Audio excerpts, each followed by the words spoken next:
And welcome to Blackfeather Guild. Before we go in and say hi to the cast and get started with the show, I wanted to talk very briefly about viewer actions and a little bit about sponsors.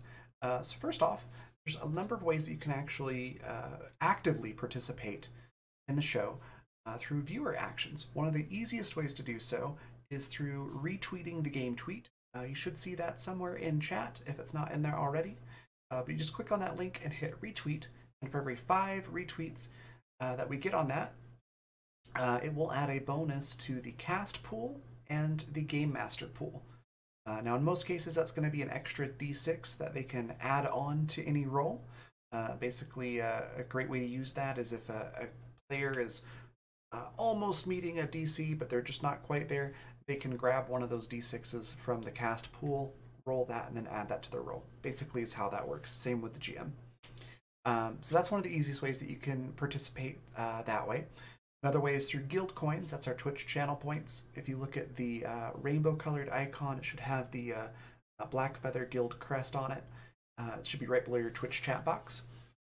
If you click on that, it'll show you all the different things that you can get with those. The biggest one being plot points.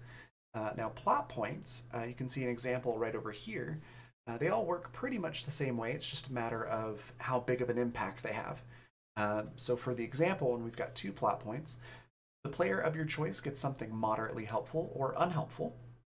Enter any suggestions for the GM into chat, or you can have the GM come up with something entirely on their own. So just choose if you want it to be helpful or unhelpful to the party, and that's kind of how you can use them. You can throw in your own suggestions as well. How those work: 1 plot point is something trivially helpful or unhelpful. 2 is moderately, 3 is very, and 4 is very to the entire party. So if you want to do something to help the entire party or really throw a monkey wrench in their plans, 4 plot points will do that. So that's guild coins. And then finally, we've got donations. So if you want to help out with keeping the lights on in the place, so to speak, there's a number of ways that you can financially contribute. One of those being coffee.com/Raven or Raven.rocks. You can see both of those examples down there at the bottom. Those are the addresses to do direct donations. You can also do Twitch subscriptions or bits. Those work the same way. And then finally, Patreon. We've got a Patreon, which you should see in chat here any second if it's not there already. And our Bard tier patrons and higher get credits towards viewer actions every month that they can use on any show that they would like. You just have to let us know in chat how you want to spend those, and then we'll hand those out. So some very cool stuff. Before we hop over to see the cast, one last thing to mention is a couple things on this chart here. We've already covered the D6 and the plot points, but the triple crits, what that means is you can gift auto critical successes, and you can, it's triple because you get 3. You can divvy those out however you'd like. You can do 2 to the cast, 1 to the game master, all of them to the game master, however you want to do it. So they work much like the D6s. The cast members just grab that when they're available and they really need them and use them. So it's pretty cool. And then finally, the last one, introduce an ally or enemy NPC. Just give us a brief description of what you want this character to look like, kind of their character concept and a name, and let us know if you want it to be an enemy or an ally to the party, and the GM will basically take that and run with it. So really cool ways that you can participate. Lastly, I just want to take a quick moment to mention our sponsors. If you look at the logos down below, that's who's sponsoring this episode, and we'll talk a little bit about that before we introduce everybody as well on the next scene. So yeah, check all this stuff out, and thank them for supporting us, and thank you for being here and watching. Let's go say hi to the cast.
And hello. Oh, yeah. Sorry. You go ahead. Oh, already off to a rock and roll and start. Hello, everyone, and welcome to another exciting episode of Empires and Epitaphs, our weird little D&D game where the living are trying to cohabitate with the undead as we see the weirdness that unfolds within this rapidly budding society. So let's get things rolling and start with some character introductions. And today we're going to start with Raven. I think we have some camera confusion. Yep, it would appear. Somebody moved. Excuse me. Since the stream starting screen, no worries, I can fix that. So we're gonna start today's introductions with Hildian. Who are you? Who are you playing? And where can we find you? So I'm Hildian. You can basically find me here Monday nights. I am playing Torino, who is a Revenant Paladin of the Rubber Chicken Order. Chicken, yeah. Excellent. Raven. Hi, I play Bark, who is a rock gnome and a businesswoman there in town. She's loosely based off a certain Ferengi from Star Trek, so she's always looking to wheel and deal and get the best angle on different things. And yeah, she's generally likable and pleasant, and it helps out her friends. But if somebody seems like a little bit like they may not be the best person, she has no problem ripping them off. Excellent. Game Face. Yep, I'm Face. I'm playing Miev, who is a half-orc rogue smuggler with a super terrible memory. And you can find me here on Mondays and then on Twitter at GameFace. Delightful. Calliope. So I'm Calliope. Hello. You can find me here. You can find me occasionally other places. You can find me on Twitter at Calliope, thinking about role-playing games and kids and teaching. And I play Lady Diatomaceous, who has been suspiciously quiet recently. Ooh, foreboding. And Cat. Hi, I'm Kat. Also, Kat and Schrodinger, or Cat named Schrodinger, depending on where you're looking at for me. I played Locrian, the ghost of a tiefling bard who, until last episode, could not speak. And I'm curious as to why now Lady Di can't speak, because it sounds like we're flipping the script here a little bit. Oh, there is no script that would require foresight on my part. And yeah, I'm Zan. You can catch me at InsanityTTRPG or InsanityGaming.com, which is my website for all of the like private DM work that I do, and the where I upload the homebrew content that I make. And you can catch me here now, or tomorrow at 4 p.m. Mountains, 4 p.m. No, 2 p.m. 1 p.m. Mountain Daylight Time. 1 p.m. Mountain Daylight Time for. And then again, it's 7 p.m. Mountain Daylight Time. Yeah. It's I anytime Raven is online tomorrow, you can catch me here, either running a vampire game or playing in Raven's Water game, as well as you can catch me on Brambleberry Games on Fridays, and on Polished Cryptid's channel fairly sporadically, as I do the hobo DMing wherever I can find a spot. So what is the name of our town this week? Well, so the camera pans over to the town thing, and somebody has repainted and started writing in the new name, and all the cans of paint are there, and the brushes are there, but it only says the, and then it says F, and it looks like most of the letter I, and that's it. Somewhere in the middle of writing whatever this person was writing, they stopped. All right. So it looks like we're having a little bit of difficulty with our town name this week. I can get behind that. Let's dive right in. Where does our game open tonight? I think Locrian is goes past the sign, because that's where our camera is right now. So Locrian's gonna float past the sign and look at it and be maybe a little confused, but kind of just accept the fact that today the town's name is the Phi, or the Fee, the Fi. Yeah. Huh. And when you look down on the ground, though, you do see something that is surprising. It is one of Lady Di's fingers. I pick it up. Of course, it's easily identifiable as one of Lady Di's fingers because of the gaudy but never gauche rings that adorn it, right? Oh. Maybe I take that, like, I pick up a paintbrush. I am a bard, but for whatever reason, I like to express that mostly through visual arts. And I think maybe this town was actually supposed to be called the Finger of God. Yes, that's so good. All right. Go ahead and roll me a performance check to see how expertly you finish the sign. Oh, it's amazing. It's nobody would know that Lady Diatomaceous didn't do it. Okay. Or actually, Excellent. they might think that she just recently took some calligraphy classes.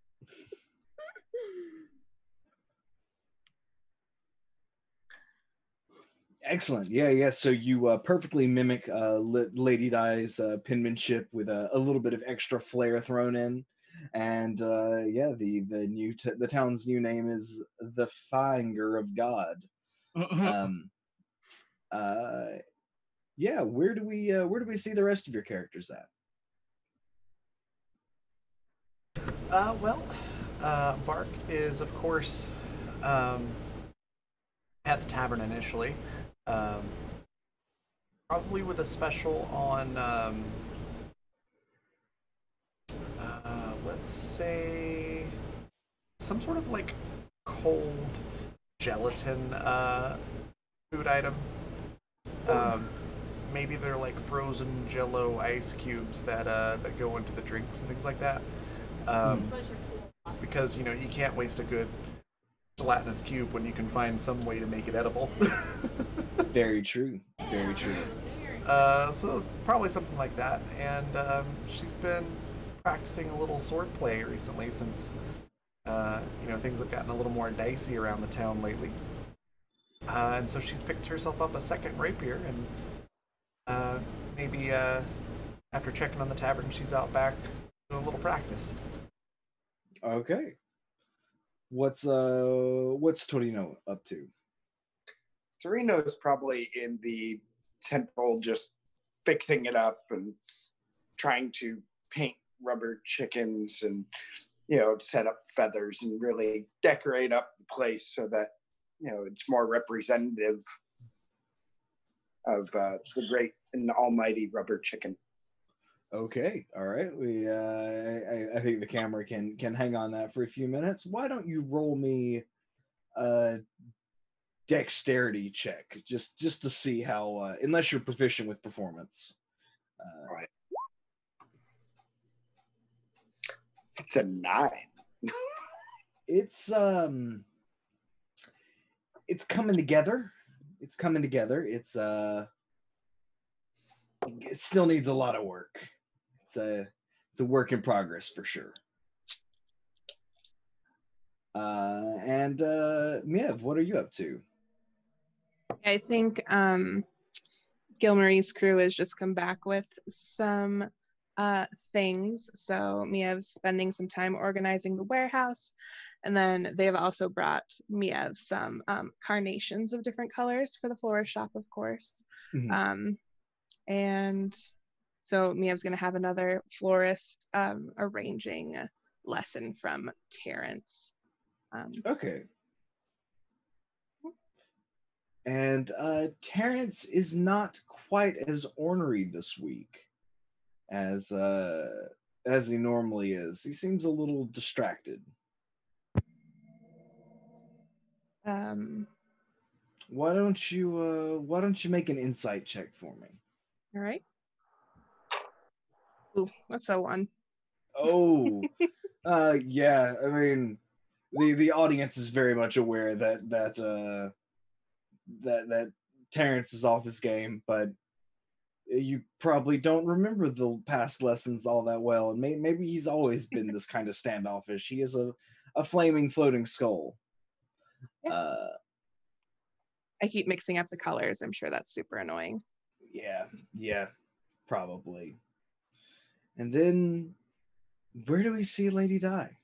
We don't see Lady Di. We see that the shop is closed.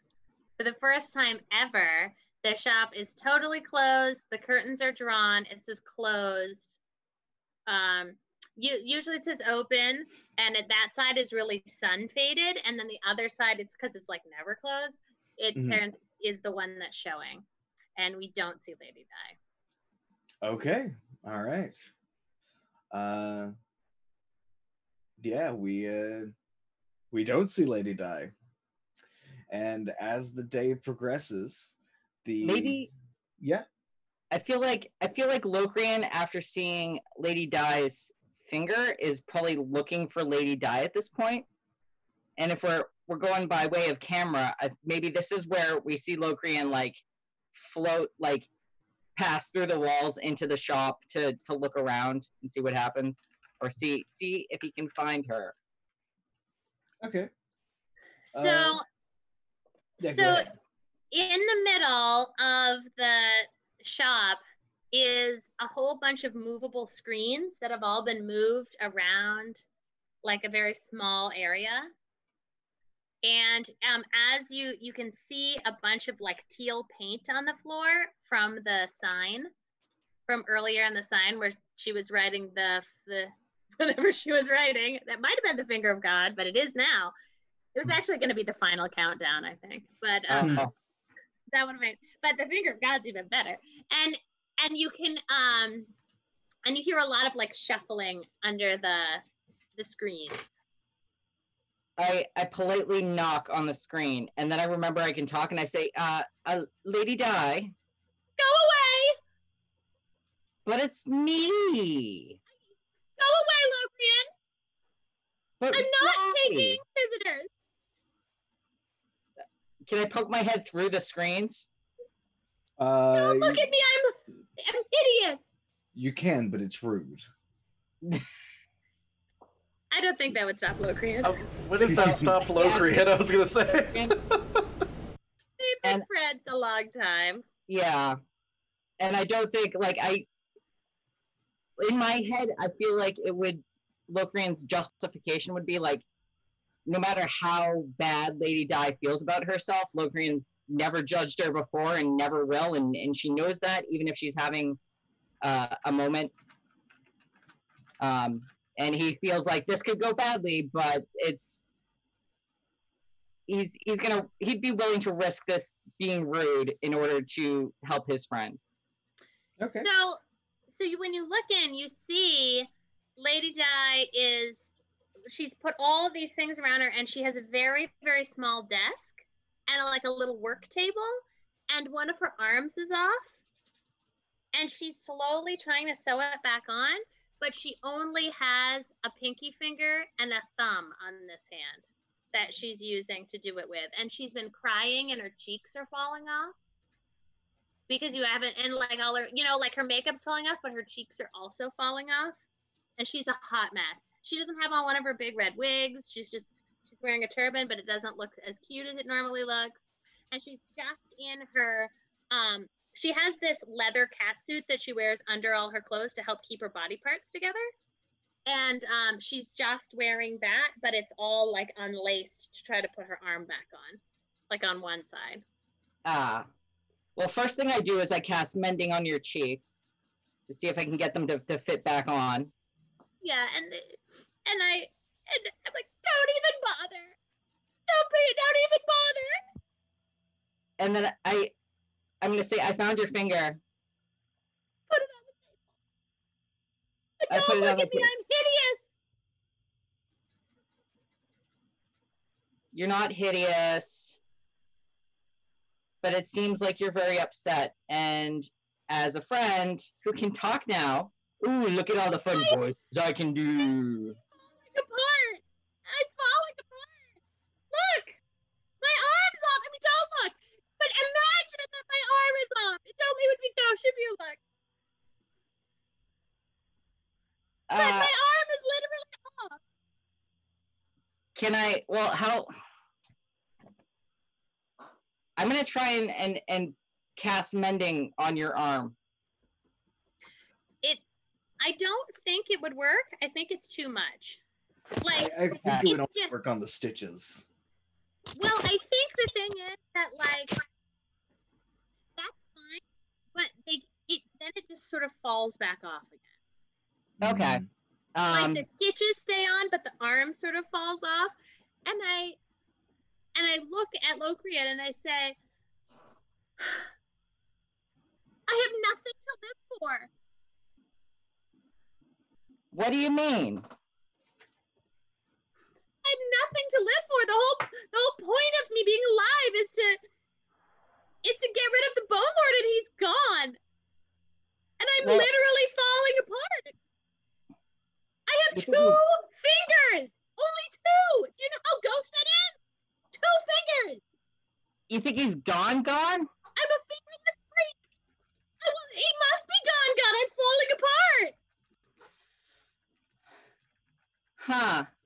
This is troubling. Yeah, it is. No shit, Sherlock. Oh my gosh, listen to me. I'm swearing.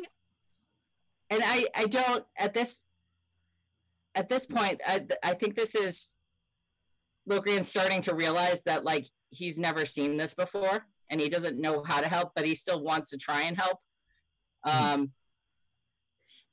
and I think like Lady Di is very dramatic on a fairly regular basis, but when you look at her, she like looks like ass. Like she is actually falling apart, not in a dramatic way. Yeah. Well, I mean, she is dramatically falling apart, but not in a hilariously dramatic way. In an actual like oh crap way. And she's just she's like, just go, just leave me. I don't want your last memories of me to be like this. Go. She's like sadly so, and like as she's like sewing, I think one of her like last thumb pops off, and she's just got this one finger, and she's like, it's so tragic. I'm so young. I'm too young to die again. Well, you're not gonna die if there's anything I can do about it. Don't look at me. I roll my eyes to the ceiling, and I can't even do that. They'll fall out. I mean, I'm technically not looking. I'm kind of just go away. No. Leave me to fall apart in peace. Can I cast Identify and see if I can identify the reason why Lady Di is falling apart? Yeah, sure. Make an Arcana check for me. Okay. Identify. It's not quite what Identify is supposed to do, but I'll let you use Identify to lower the DC of the Arcana check. Okay. Identify is more about objects. And I'm not about objectifying Lady Di. No, but a finger can be an object if it's not attached to a person.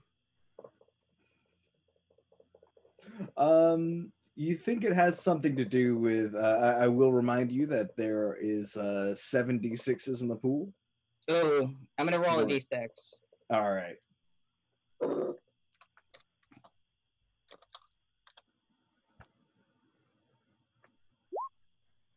Bah.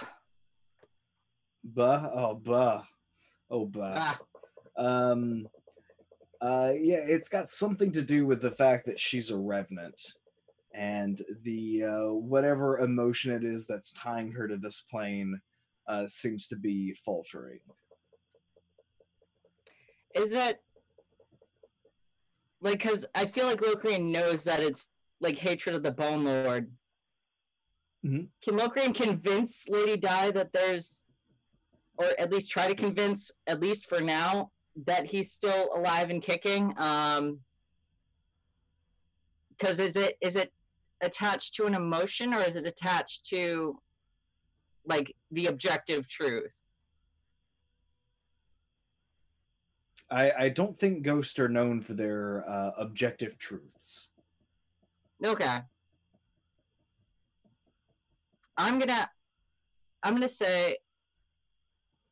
pull out my sword and say, if the Bone Lord was gone, forever gone, you think this sword would still be magic? Help me out here, sword. What? Yes, yeah, I'm still. Yep, I'm still here. Still magic. Grandson's still alive. Probably little fucker. You can't kill him that easy. How does that work for you, lady? Like, come on, he's alive. Should I roll a persuasion check? Sure. But I'm gonna need Lady Di to roll an insight check. Which I think Lady Di is very... Man, Lokrian, come on, get some good rolls. I am good at it, but not good enough, I guess. Probably. Roll for there. That's rough, pal. Yeah, that's... it seems like Locrian and the sword are telling the truth, but it doesn't.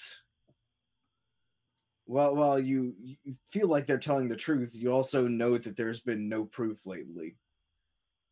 So it's a little bit of a conflicting message. What the big voice in the sky said. It's conflicting. I feel conflicted. But what about your love for this town? Doesn't that keep you alive? Like you Apparently keep not. I know it's rather embarrassing, but apparently it doesn't. It turns out I'm just bitter. Oh, gosh. It's very good. Don't tell Bark. She'll be so delighted. You can't let her see me like this. You mustn't tell anyone, and you must go away and let me dissolve in peace. And don't tell Terrence. people will be asking where you are. You are also like head of all the events and the tourism board, and I know. what do I tell them? It's very tragic. I don't know. But I don't know. I should think of something quick before my jaw falls off. I'm falling to pieces. Is there anything else that happened that would make you upset? I mean, I don't know. No, I think that's the problem. I think the whole time I mean, the whole point of me being alive is that we were supposed to be having this festival, and I went to see the folklore and then killed everyone, and I never got to go to the festival. And I was so mad about it. And now we've had a new festival and with all these new people, and I'm just so happy. And she's like saying that, like little pieces of her are like falling off. And she's like, I know, I'm even so angry about it. I don't know. I'm so conflicted. Go away. I bet it's the cleric. It's the new church. Leave me. I'm gonna kiss Lady Di on the forehead with another mending spell. Thank Okay. you. And At least help me I'm keep my gonna do some- eyelashes. I kiss your eyelashes back on. Don't let me go without my eyelashes. So your eyelashes will never leave. And I'm gonna do some investigation, and we're gonna fix this. I promise. You're my best friend. I know. It's rather sad. It's very tragic. After I die, write a book and read it in book club. Talk about I'm getting to the book club like first thing. Like and talk about my tragic character arc. All right, that'd be good. But make sure you talk about how pretty my hair is when I'm wearing it, not this hair. Go, just go. Not the peat moss. okay, I'm gonna go do some investigating, and you can pan to someone else. Okay. I'm not sure what my next action will be, so we can move the camera elsewhere for a bit. All right. So I think the camera's going to pan through town, and it's certainly bustling and hustling. And the music has stopped. I did not realize that. But you notice an unusual amount of insect activity in the town, as the streets are filled with a cacophony of cicadas and crickets and the odd frog. Things like that, as we see Torino leaving the shrine for the night, possibly to go get new materials, possibly with a little bit of satisfaction for a job well done. What does Torino do when he feels that his workday is finished? So I think Torino is very, very happy. I mean, the shrine absolutely looks horrendous. It's very gaudy and gauche and just horrible, but he thinks it looks fabulous. So he's probably going to go down to Barks to sit in and direct Bob on cooking and wait for Lady Di to come by so that he can show off his wonderful work. So you're telling me that people have tongues And they taste things. Yes, yes. What is good taste? Salt. Salt, yes. And we see Bob take just a giant, maybe 2 kilogram piece of rock salt and drop it into this boiling pot. Lots of flavor. Well done. Is this all humans require? All of Pepper. them, they just like salt And peppers. and peppers. Yes. Y'all are trying to kill Bark, aren't you? And he picks up a handful of spectral peppers. Are they ghost peppers? They're no, they're gauche peppers. It's a double pun. How dare you try to take my joke away from me, Cat? Sorry. Yeah. And drops the spectral ghost peppers into the pot. Yes, peppers. Yes, yes. Got anything really spicy?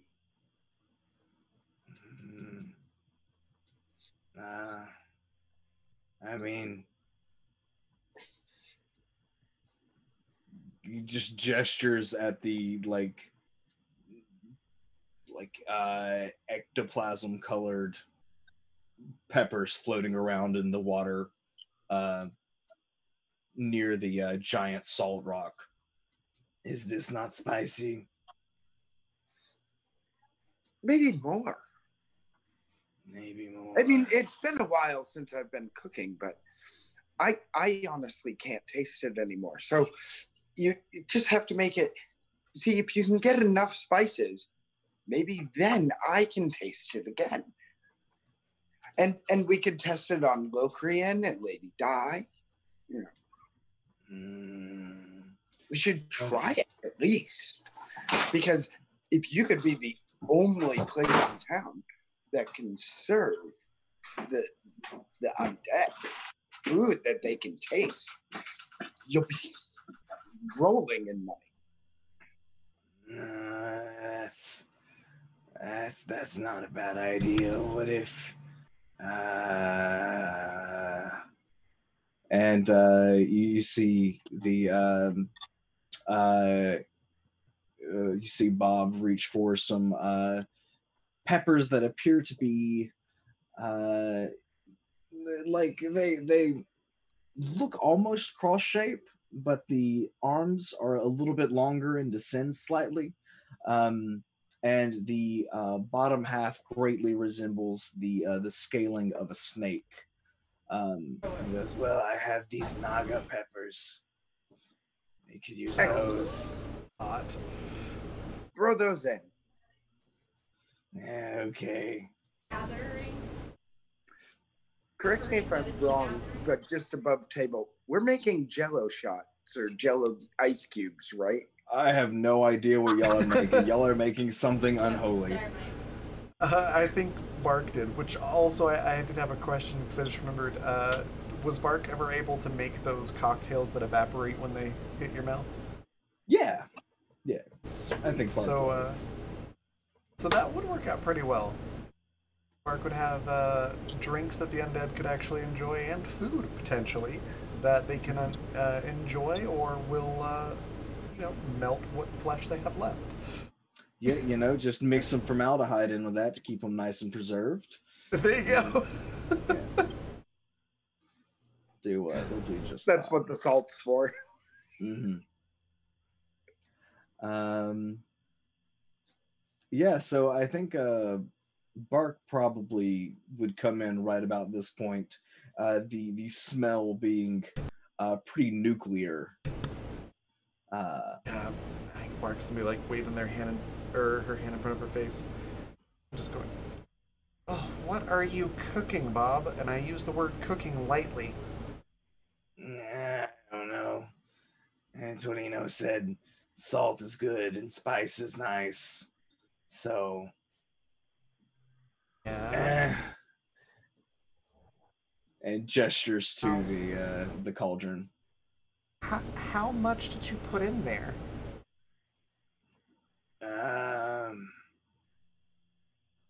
Slightly under the LD50, probably. Slightly under the what? The LD50. Player doesn't know what that is. I'm not Oh, sure okay. Park does. LD50 is the 50% lethal dose. The amount that it takes for 50% of things who ingest it to die. Okay. Okay, I'm with you. Park just goes, all right, well, that's good. We don't want to kill people that are not already dead. Did you taste it? And Bob just opens his hollow jaw with no tongue. Right. Park's gonna go over and kind of smell it, maybe get a spoon and scoop some out and consider tasting it. What does this smell like? Go ahead and make a perception check for me. Okay.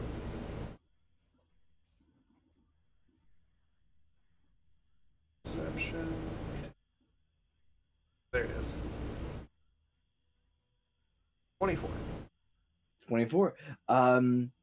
It has a lot of smell. Has a lot of smell. A lot of smell. I like that. Yeah. It definitely makes you cough just from the capsicum fumes. It smells like it probably wouldn't kill you.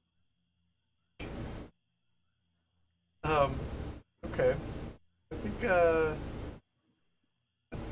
Torino's still in there, right? Mm-hmm. Turn to Torino and go, here, you try it first. Okay.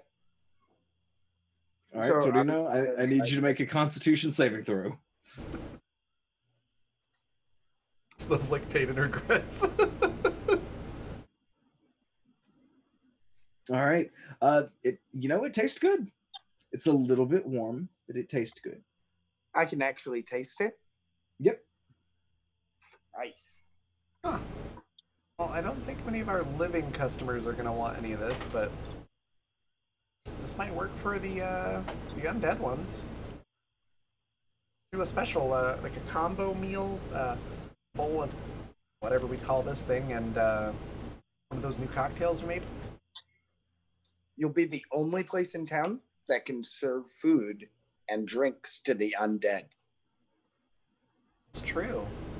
I think at this point, Locrian might pop in and say, with the notebook that says, actually, Bark's Tavern is zoned to be the only place to serve and food and drinks to anyone in town. And he might pop back out, but if you don't need him.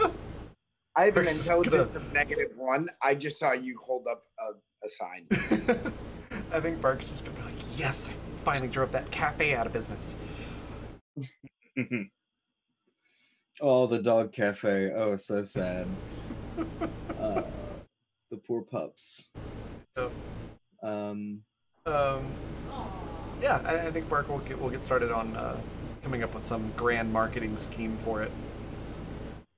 Okay, so while Bob is trying to come up with a marketing scheme for it, I think Mav, you and the rest of your crew have wrapped up your chores for the day, and head down to Bark's to get some grub for the night, as it is canonically the only place in town to eat. And that's where you and them will probably run into Torino and Locrian. Has May met Torino? I don't remember. Yes, I have. Okay. Yeah. Hey, how's it going, guys?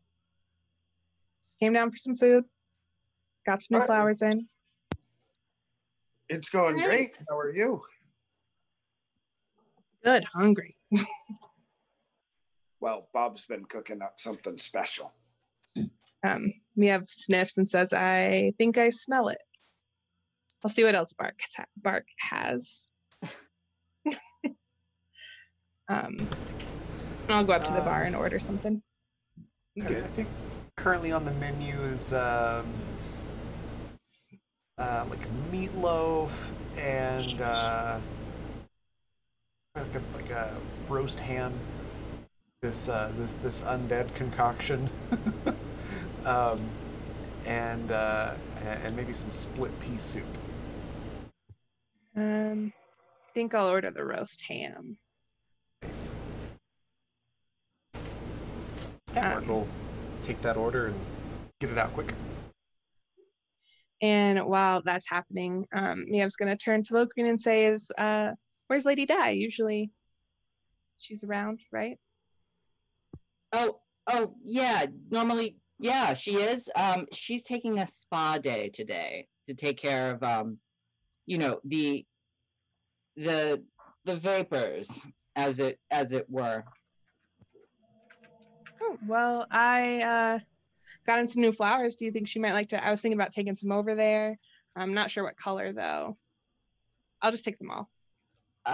Sure. I think today's color is like a light turquoisey blue. We're calling haunt blue or haint blue, and but today is not a good day for that. I could bring them over or see if she wants to come by, but I'm not sure that today is a good day to go visit Lady Di. I think that sounds a little bit weird even to Miev. Can I roll insight for that? Yeah, you definitely can. Should I roll against that with like persuasion or something? That would be deception. Okay.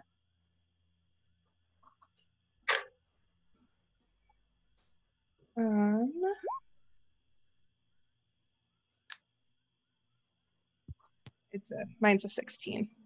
Aha! Yeah, just barely. Yes, it's something does seem off. And I'm not being 100% truthful.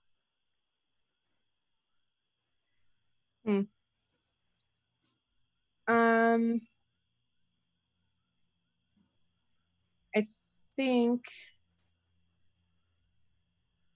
Miev's going to like keep that in the back of their mind for a minute and be like, "Okay, well, I think I'll have my dinner and then maybe you can go check out some flowers with me and we'll pick something out for her." Oh, that sounds delightful. I would like that. Right. It's not often I get to spend time with the living by myself. It's very peculiar, but I should do it more. And now that I'm thinking of it, the reason is probably because I didn't talk before. How do you like my new voice? I'm trying on different ones. I think this is a nice one, although it sounds a little too much like Lady Di. I think I've been spending too much in Lady Di's body for my talking, and maybe I need something a little bit more spooky and deep. I mean, I liked it. I thought it sounded nice. Thanks. So with that, y'all wrap up your meal and head back down to the flower warehouse green room thing. Yeah, I think as they're walking, Miev's going to talk excitedly about all the new flowers that they're learning about, because if they don't talk about it, they'll forget about it. And they'll say, Terrence is probably still at the shop too. Maybe he can help us out. He's teaching me a lot about floral arrangements. I still need a lot of help though. Terrence. Yes, Terrence. I remember Terrence. He should be very grateful that I released him from this. And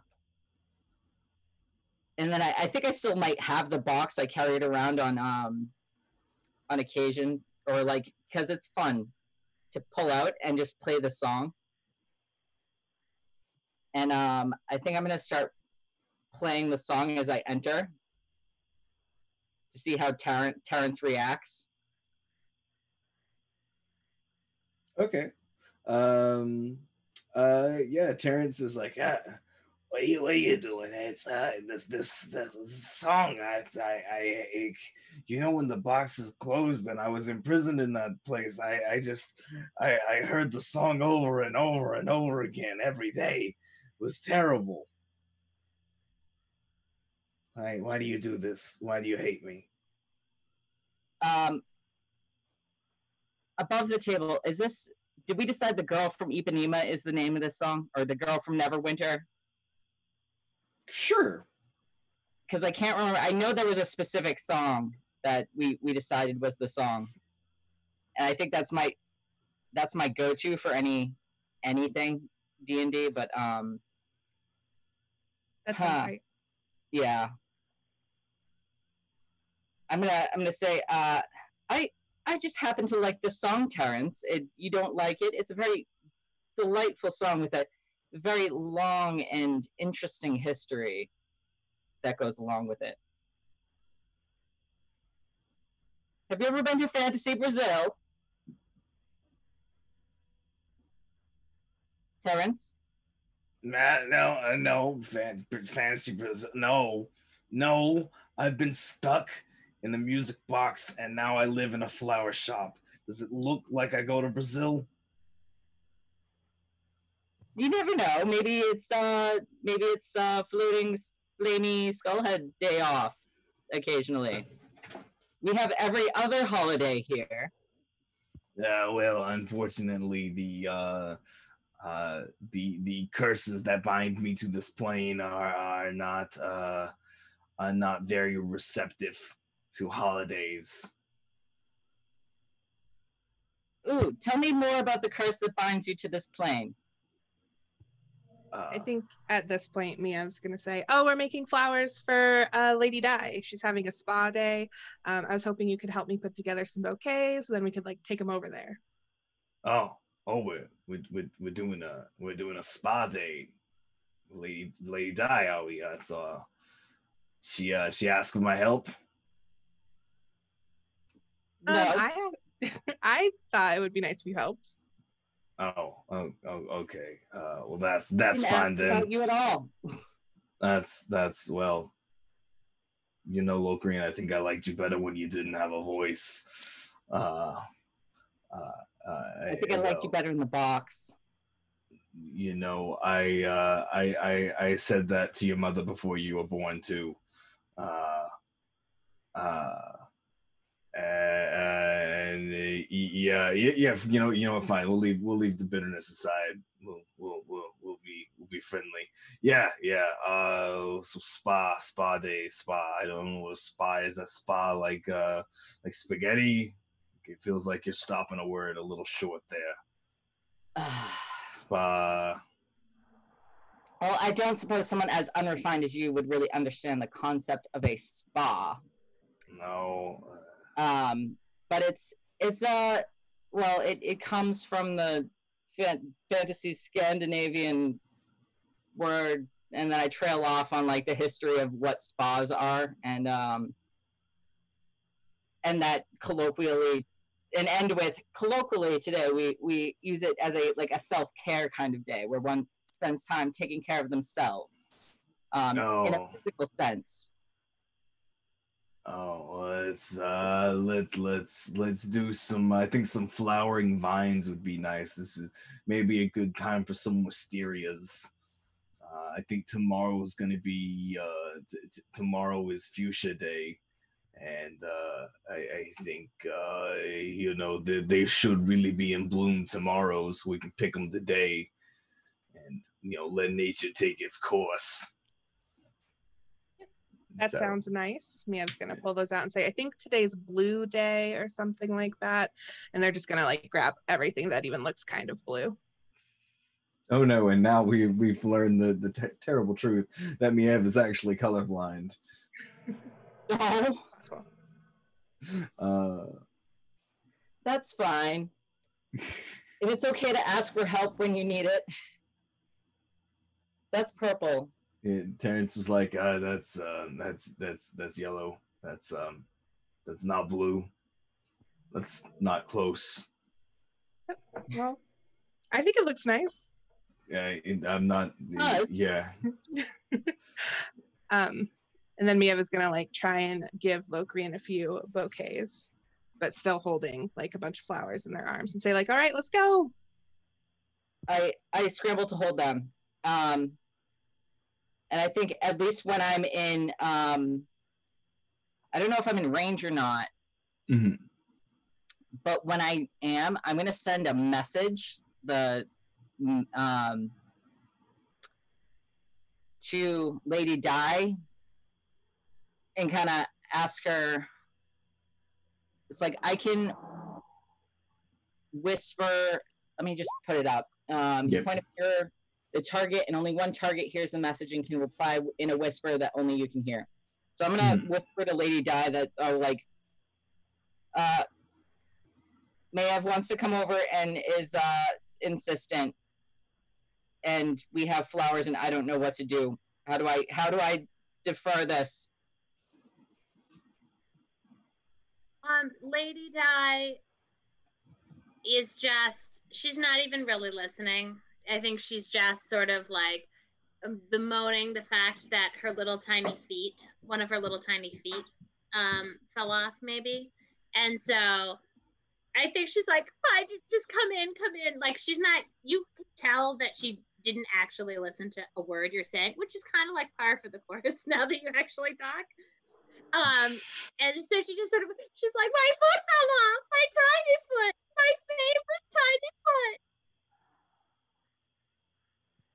Now I'm only gauche, that means left in French. My right foot gone.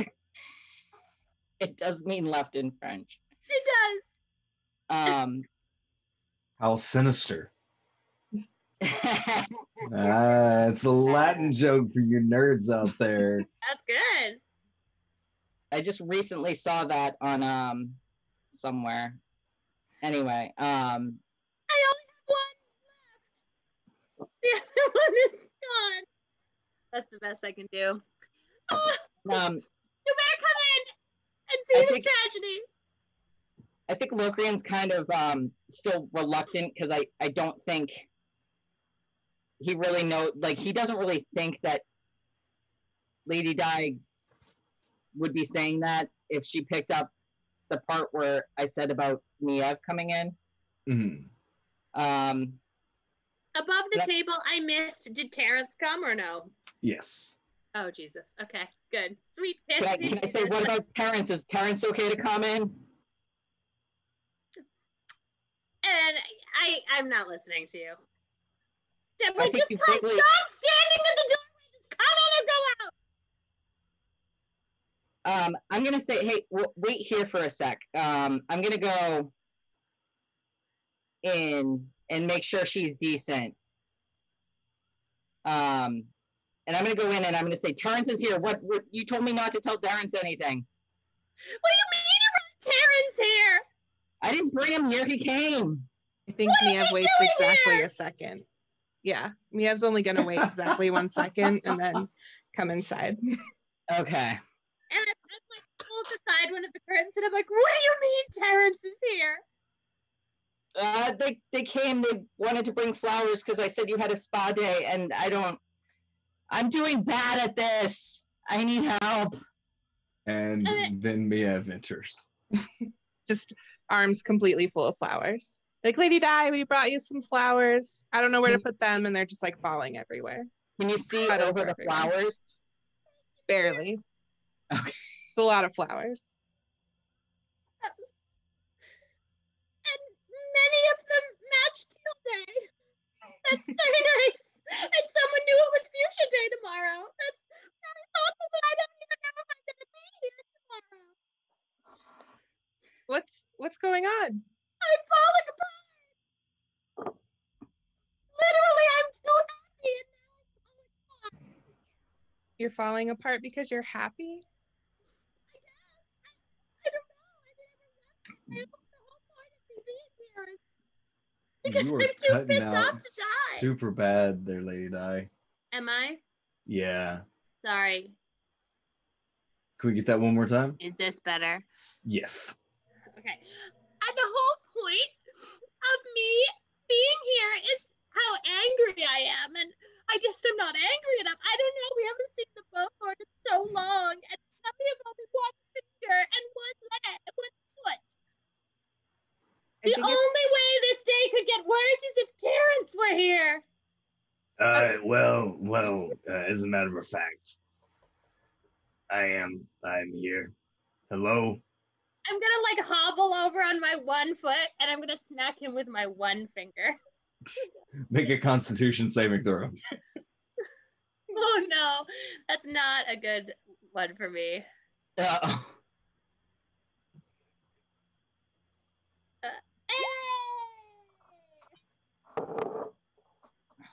Okay, yeah. I did yeah. roll a nat 20. You did roll a nat 20. Yeah, you don't lose any body parts. What are you doing here? They said you were feeling down, so I was gonna come and brighten your abode up with my sprite smiling presence. Suppose you might as well sit down. Those of you who can. I don't want to just be a head like Terrence. Mia's going to be like putting some flowers around the shop and say like he picked those pink ones. The wisteria, they're actually purple. We did not know that Miev was colorblind. Apparently they are. They just all look nice. I could put Purple Day ahead of Fuchsia Day. If I'm still here for Purple Day and Fuchsia Day. Terrence, I'm falling apart. Yeah, you know, you're looking a little rough. What's got you feeling down? We haven't, I don't know. I think it's the Bone Lord. Or the lack of Bone Lord. I don't know. I haven't seen him in so long. And I mean, don't you remember when everything went bad? When he killed everyone? And it was the day we were supposed to be having that festival. And I was going to look the best. And I went to tell him off because he was making it rain and like really not like with money, but like actually rain with all its stupid experiments. And I went to tell him off and then he killed everyone. And I never got to wear my good outfit. I am aware of this day, yes. I mean, that's why I wasn't there probably when you came to pick me up. But the point is, if you had come earlier, then maybe we could have gone together. Instead, now we're all dead, and now I'm falling apart because my worst enemy's not even here. Which is apparently important to my ongoing survival. We need to find the Bone Lord.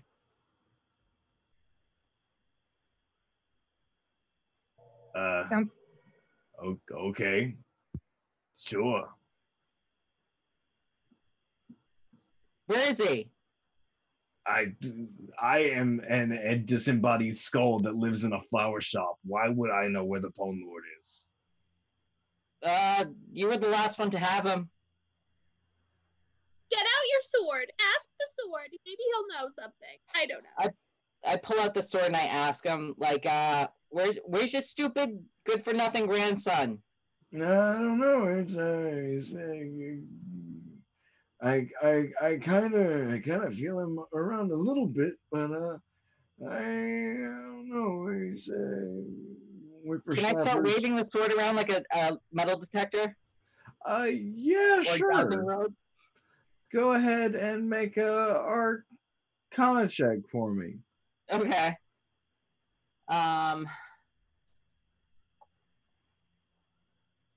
Should someone go get Bark and Torino? Oh, Maybe fine. they can help? Make my humiliation complete. Oh, yeah. Bark is not allowed to say anything about this. No. Maybe Bark is not. They can I think- only come if I'm gonna Bark leave doesn't to look your at me. discussion, but Locrian does not think it's a good idea to bring Bark over. It'll be fine.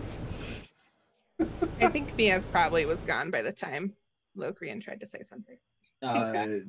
Terrence will say before Miev leaves. Terrence will go.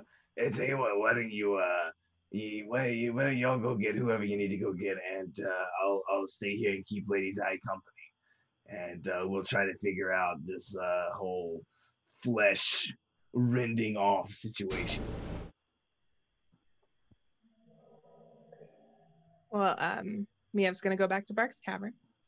Okay, what's Locrian doing? I think so Locrian's really sort of jealous of Terrence's relationship, or like the I guess he's jealous of Terrence.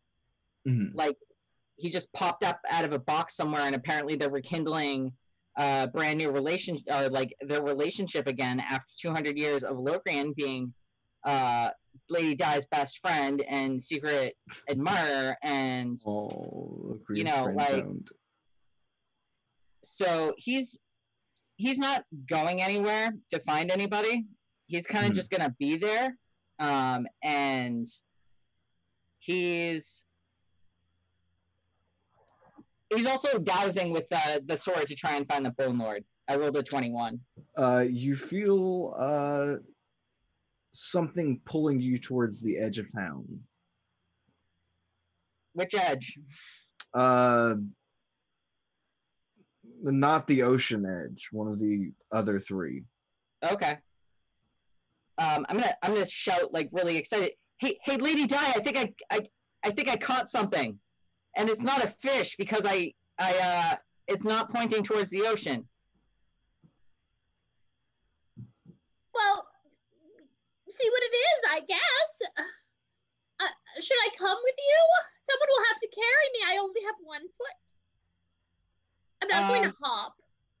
No, Ladies that would don't be gauche. hop. Rather. You could potentially use, well, I guess, yeah, I don't know if you could use the battle umbrella as a cane. I can't even hold it. I only have 1 finger. Oh, yeah, that's right. We'll have to wait till Face comes back so they can carry me. Yes, Or somebody get Torino. Torino can carry me around. Oh yeah, I keep forgetting he's raised from the dead. And is there a way that I can kind of like fly over in that direction and sort of scout out what like the preliminary issue is, or like what is? Yeah, I sure. want to figure out. Yeah, I don't wanna so solve go ahead and the make a perception check. Okay.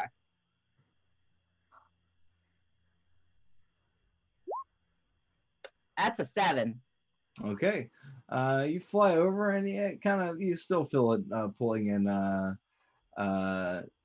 the same direction pretty consistently. And as you fly for a little ways, you do notice a little bit of light on the horizon. And our camera's going to cut, and we're going to see large wooden wheels rolling up to the edge of town, a few hundred yards away.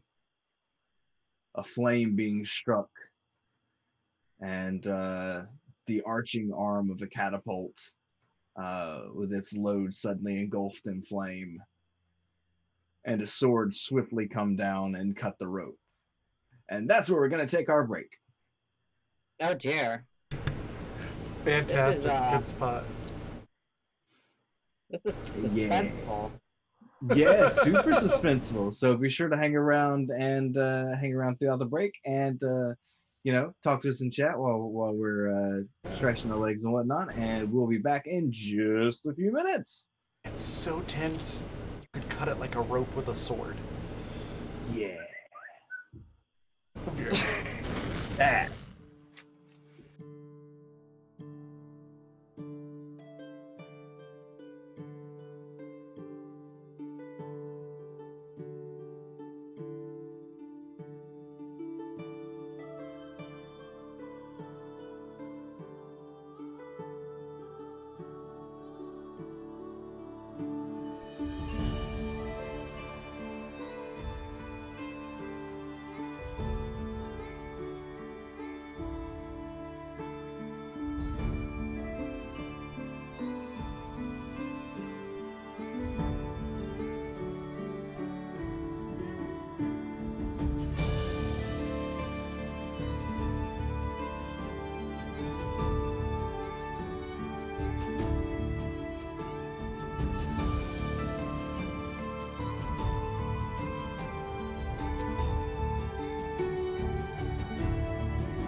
And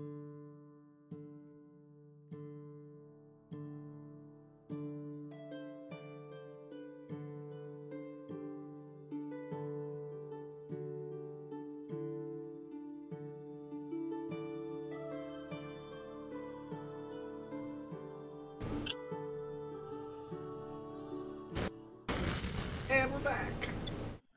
Excellent. So, where we thank y'all for hanging out with us through that break, and where we left off last time, not last time, but a few minutes ago, was a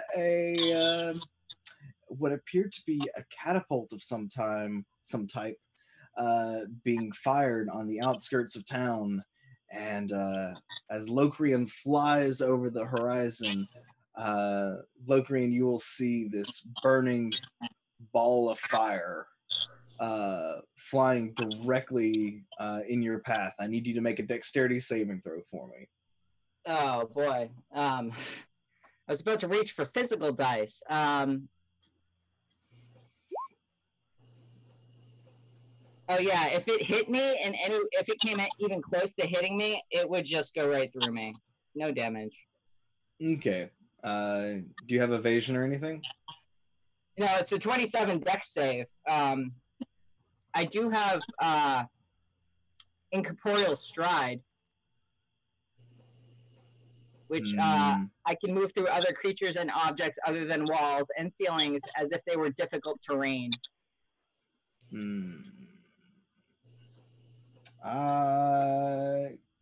I think with a 27, you probably managed to avoid it.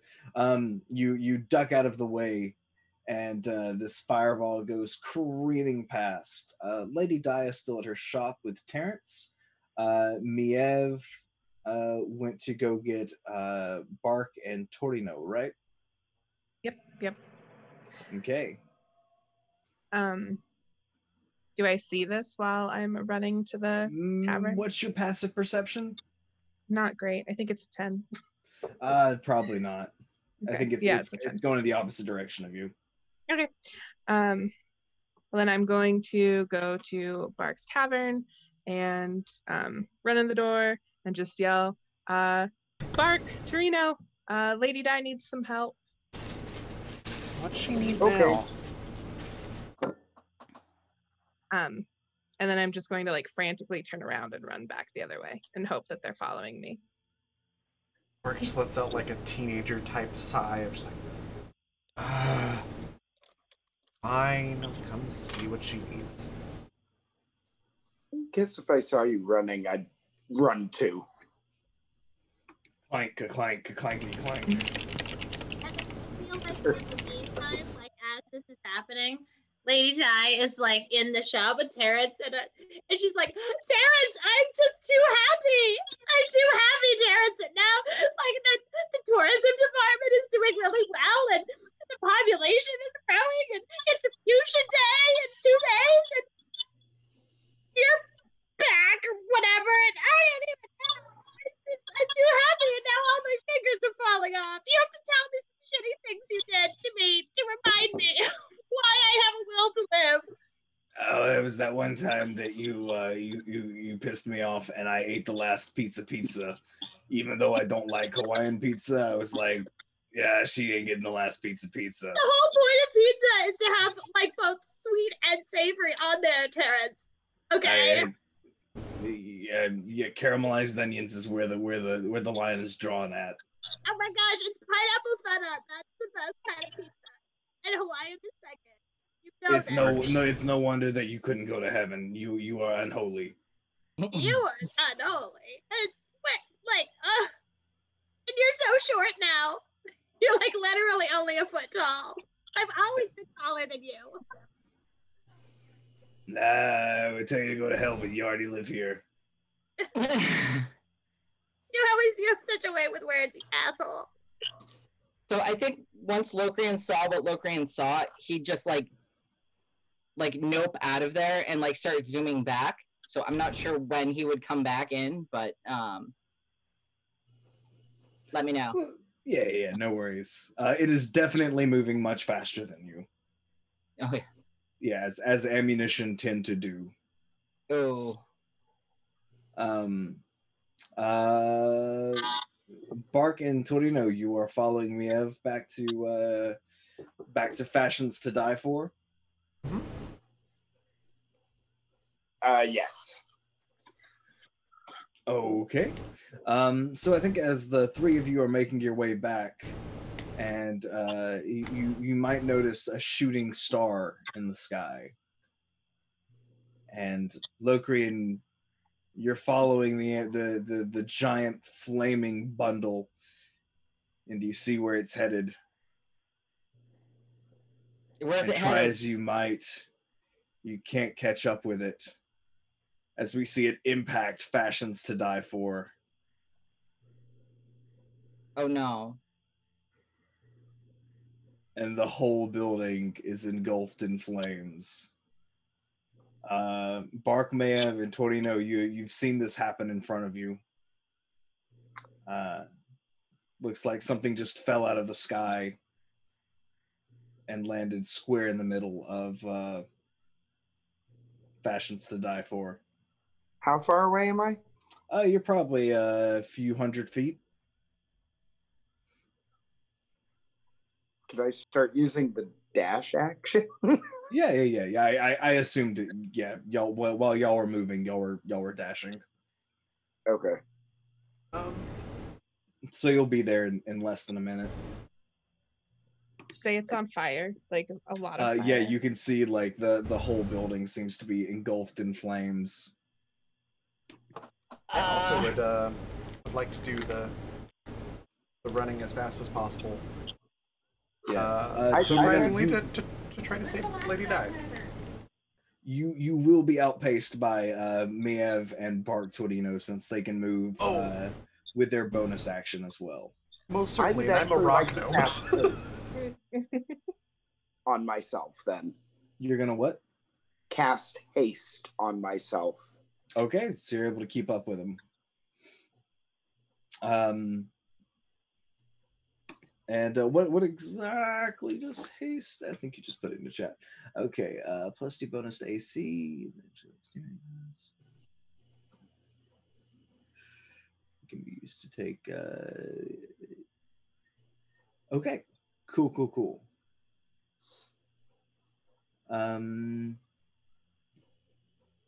Oh yeah, so you are actually able to easily outpace them with haste cast on you. So you'll be the first one to arrive, and you'll see the remnants of Lady Di's shop engulfed in flames.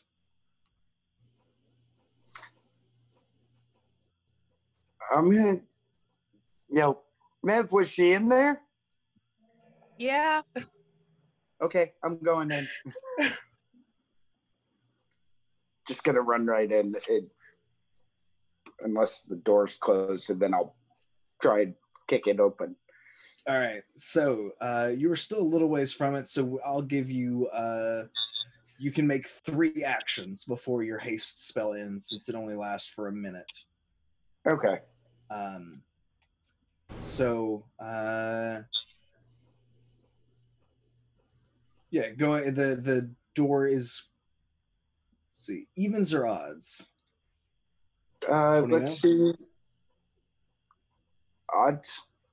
Odds. My favorite questions to ask when I'm the GM. Yeah, right.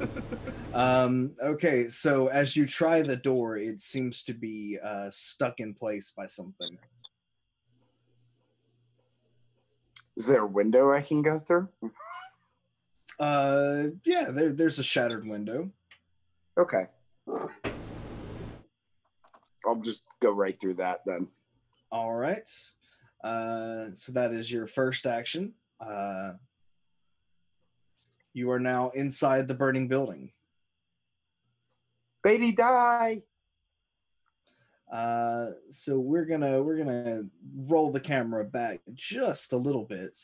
Look, Green, you're probably not too far away at this point. You're able to see Bark and Niev and Torino running towards, and Torino jumping inside the burning building.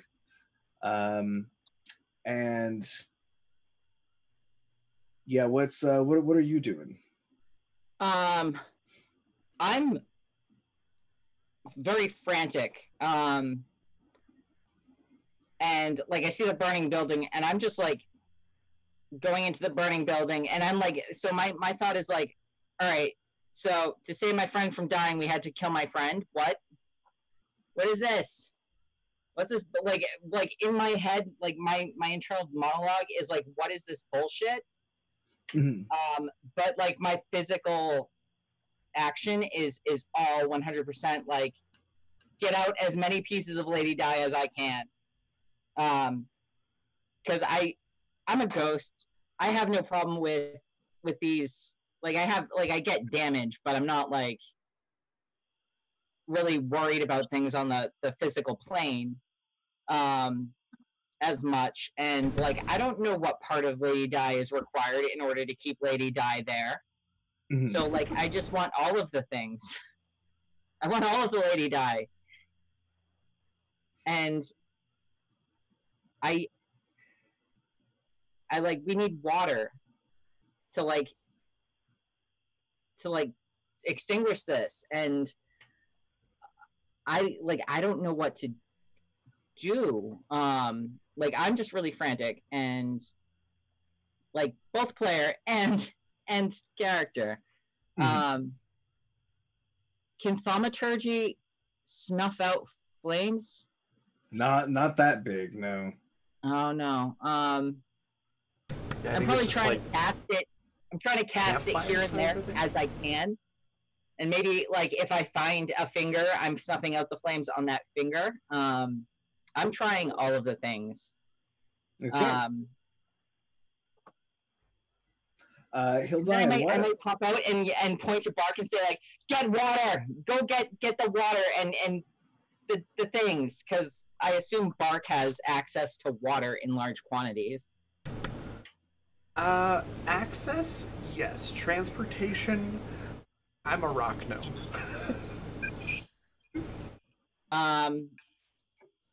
I could carry like a bucket. As I'm Small one. frantically casting thaumaturgy for the flames, I'm gonna cast thaumaturgy on my voice and just very loudly bellow, "You can figure it out!" Okay, Torino, I need you to make a perception check, as do you, Locrian. Okay. Perception. Yes.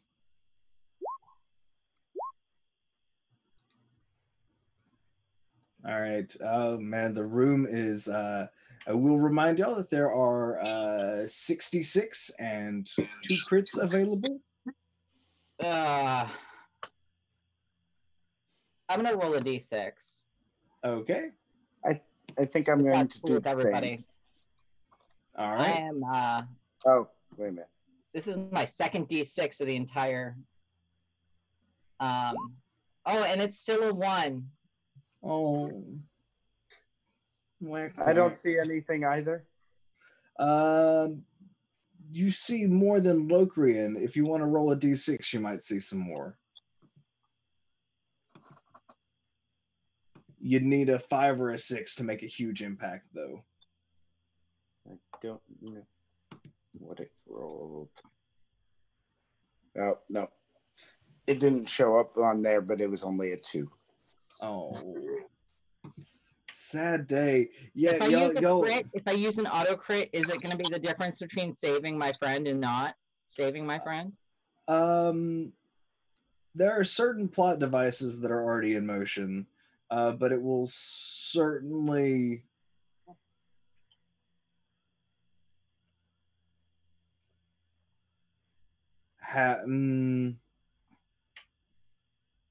I don't know. I would say this might not be the time to use a crit. Okay. If you want to use a crit, like if it's a character decision to use a crit, then by all means, more power to you. As a player, I would want to put it up to a vote for the other players because I know we don't have crits as often as others. I think we also have plenty of viewer options to save a character. If anybody wants to donate to save Lady Di. Plot Just points saying. are powerful little things. It's true. Yeah. Yep. But yeah. I don't mind if you use the crit. It's totally up to you, though. I'll hold off. Unless somebody else thinks it's really important. Okay. What are Miev and Bark doing? I think. Go ahead. Oh, I'm probably gonna try the door.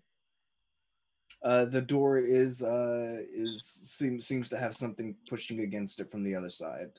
You can try to go through the window, or you can try to open the door forcefully. I think Mia would probably first try to open the door forcefully. All So right, strength make check. strength or athletics, whichever's better. Strength or athletics. Oh. Athletics is way better, although it doesn't matter really. 13. 13. Yeah, the door seems to be stuck pretty fast. Then I'll try the window. All right, yeah, and you can just go through the window. That's fine. I was gonna say there's a window that's already busted out, right? Yeah. There's the window that Torino went through. If you're trying to go through there. Oh, sorry. I was just gonna say I'll boost you through the window if you were trying to go through the window. Yeah, I think that's what Bark's gonna do. Because I think Bark's just gonna ignore Locrian's demand and be like, "What am I gonna do with a water bucket with this fire?" And just run in and try to, gather Lady Di and anything important out of the house. And because Bark is a very evasive rogue, I think Bark might be able to duck and weave around some of the flames a little bit easier. All right. So I need Bark and Maev to make perception checks. 21. I had a 4. Oh no. Oh, Maev. Yeah, not really much on your end, Maev, but Bark, you're able to find some pretty substantial body parts. Torino and Locrian, y'all are able to find a few of the smaller ones, like a hand here, one of the previously lost feet over there. Can I find an eyelash, like a set of eyelashes? Both sets of eyelashes? I think that's a little higher than what you rolled there. Priorities. Yep. Right, but I feel like character priorities would override the roll. Sure, why not? We'll say you find a chunk of her cheek and it's still got some of the lower eyelashes on it. Okay. Right. Bark is just yeeting these things out the window as fast as she can. Getting them out of the fiery house. I need all of you to make dexterity saving throws. Okay. Double nat 20s. Fuck you, Raven. Fuck you. I did 22. Oh boy. So the two rogues in the building are fine. Y'all managed to escape without any substantial harm because y'all have evasion, right? And so anytime that you succeed on a dex saving throw for half damage, you take no damage, right? Yeah, once per round. Okay. I have a better dex mod than Bark. Mm-hmm. And I still failed. The dice have not been on your side tonight, Kat. No. Kat and Torino, both of you are going to take 19 points of fire damage. Okay. Do we have the hit points from Bark Savern because we ate there? I don't think anyone ate there today. I think the food was too spicy. Mia I ate did there, try but it. I don't think that helps people. Because I made the Constitution saving throw. Oh yeah, that's right. So yeah, Torino would have it. Yeah, I Okay. have to spend 10 minutes inspiring my companions. Yeah, I think Torino's probably the only one that was there 10 minutes talking to Bark. Have I found Lady Di yet? You're finding pieces of Lady Di.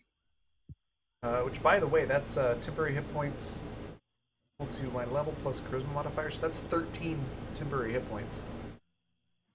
I can't do math. Oh my god, you guys. 13 temporary? Yeah, for Torino, so that's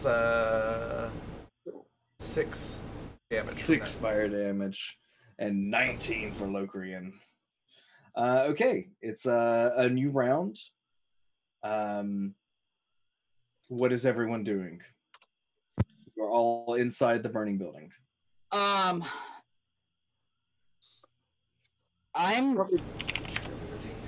think I like Locrian's going back and forth between trying to piece Lady Di back together and getting more pieces of her out of the burning building. Okay. And like, is Terrence around anywhere? Yeah, Miev was gonna look for Terrence. You see the flower vase that Terrence had recently tethered himself to, toppled over on the ground. Obsessed with me. But no immediate sign of Terrence, no. I think Torino would be calling out for Lady Di and actively searching. I think Locrian is going to use thaumaturgy again and like very, very ominously and loudly shouting like, Terrence, what the fuck are you doing here? Like, what are you doing to help? If that make an intimidation check. Oh, that was a really shitty dice roll, but it's still an 18. Yeah. Okay, I'll take that. Do you have a plus 12 to intimidation? I do. I have a plus 13 intimidation, but I'm not many small pieces again. We should just go around intimidating the shit out of everybody. That's what the Better Business Bureau does. Yeah. So the zoning board. Yeah, y'all are the zoning board. I only have a plus 5 intimidation. It's deception that I have a plus 13, and so we can be intimidating and lie. This is exciting. You were confusing yourself with Caraway. I was. You're right. My other self, but that's okay. So you have to make it work so we can go around lying and I got a plus 12 to persuasion as well, so yeah, that's good. I would like to like as they're like going through the like rubble, like finding body parts, I would love to like pan back to right before the big like thing came, and it was like, it's like Lady Di had like every shitty thing that Terrence did. She's like looking stronger and like better, and she's like, you wore tomato red on Rose Red Day on purpose so that we would clash in public, and it was really embarrassing and totally counts. You were not being a dulcet darling. And she, like, you know, like she looks so much more like herself than she has the entire time, and she's just like yelling at him, but is sort of delighted and just like wiping the tear away with her one finger. But she's like standing up to her full strength, and she looks a lot stronger, and then like the big thing comes in and like explodes. Yep, I like that. I think that's a very worthwhile scene to have in here. So what action are the 4 of you performing this turn? I'm just eating body parts out until there's not any more. Okay. It's not a sentence I thought I'd be saying today. Well, it never is, Raven. It never is. Go ahead and make an investigation check for me. So you did your quick perceptive roll. Now you're trying to find the smaller, more delicate pieces. 19. 19. All right. Yeah, you find a couple more body parts here and there, some some bits of clothing, a turban or two, some of the decorative hats. Miev, what are you up to? Can I get Terrence's flower vase and then Yes. also try to grab some of maybe like the nicer, well, I don't know about nicer, but some of like Lady Di's like clothes to like bring out before they all burn up as well, since I can't find any body parts. Sure. Go ahead and make an investigation check.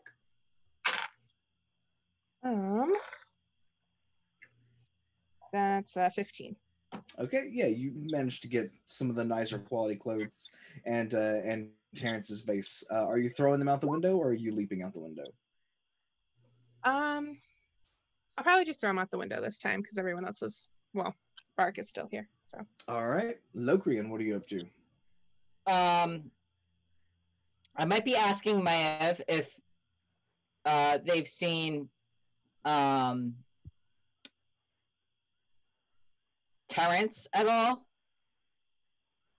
And did I see Terrence's broken or like tethered vase earlier? Or I don't think so. okay. And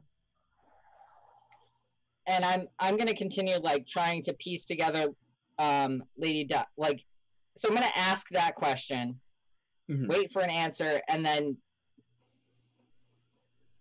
yeah, I'm gonna like depending on that answer, I'm going to act. I haven't seen him, just his face. How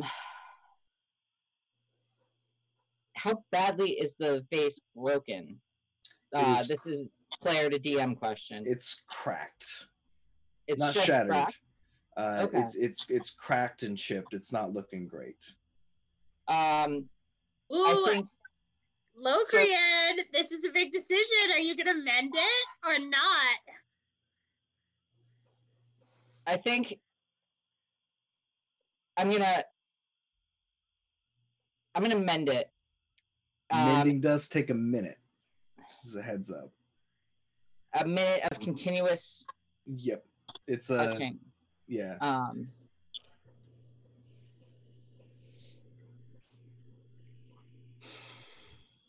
Wow, yeah, that closed captioning is rough.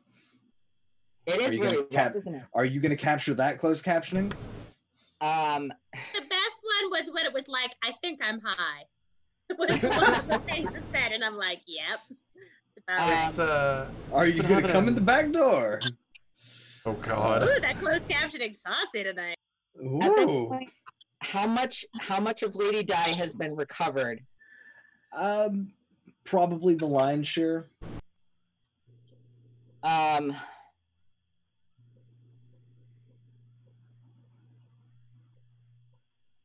don't know that, like, enough of Lady Di that we can source the rest of the pieces of whatever she's missing. Maybe. I mean, you don't know how much of a Revenant's original body has to be intact. This is true. But well, no, I might, because I've been with like hanging out with Lady Di for a really long time, and I've probably been with her through multiple body part changes. Yep. So I might know. So with that caveat, I think that's more of a gradual change. It's like more of a gradual change. Like when you slowly replace a ship plank by plank when it's in a new ship. Right. The what was it? Theseus, the ship of Theseus paradox. Anyway, yeah. How confident would I be? Like, maybe that's a roll of how confident am I that Lady Di there's enough Lady Di for her to be intact. You feel like there's probably a chance right now. All right, I think I'm gonna cast mending on the stupid vase. Right now, if for anything, I can just yell at Terrence and tell him what a piece of shit he is, or what a piece of shit Locrian thinks he is. Like, okay, Hildian, what are you doing? So with the haste action, I actually have 2 actions, right? With the haste Yes. spell going. So for the first one, I would use Divine Sense, which allows me to know the location of any celestial, fiend, or undead within 60 feet that is not behind total cover. That's fair, yeah. And can I sense where, Lady Di You might get be? a smattering, for lack of a better term, of undead presence throughout the room. Because I believe it says specifically, like, you know the nature of the undead, but not the identity of the undead. Right. Well, I know that Locrian was behind me. I'm Yeah. sure I can sense myself. Yeah. Um, So you can sense like a faint undead presence kind of here, there, and everywhere throughout the room, and a more concrete undead presence coming from the vase. from the base, you said? From Or- the vase that the Miev vase. is holding. Yeah. Okay. Well, he's got the base, so I guess I'm gonna go towards the smatterings and start picking up pieces. All right. Go ahead and make an investigation check for me. I'll give you advantage on the rolls since you have used your divine sense. Okay. Come on, advantage. Oh, there's one. I guess it just didn't give me. Damn. I don't know what Damn, the man. thing is. Yeah, not It's another 12. strong suit. So I feel your pain on that one. Yeah, you're still able to pick up a few more pieces. You know there's a lot more in this room that you aren't able to get. Probably goes next. Yeah. Oh, what do you do with those? I believe I'd start just gathering them up and. Are you throwing them out the window as you find them, or are you holding on to them? If they've been throwing them all out the window, I'll be chucking them out the window as well. All right. So I need the 4 of you, because it sounds like the 4 of you are still inside, to make another dexterity saving throw.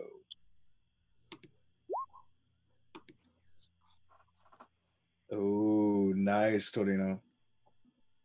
Nat 20, that one. Oh, no. 11. All right. So, Face, you are in the clear because of evasion, which I hate evasion so much. It ruins my day every time.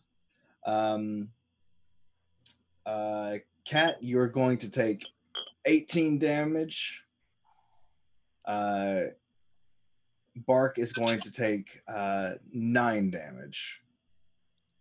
Question. And Face, yes. And I know this is a stretch, but could I argue that the fire is an attacker that I can see?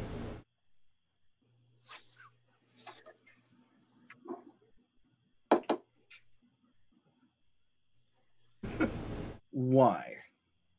Because I have uncanny dodge, and I could use a reaction to halve the damage. She can see it.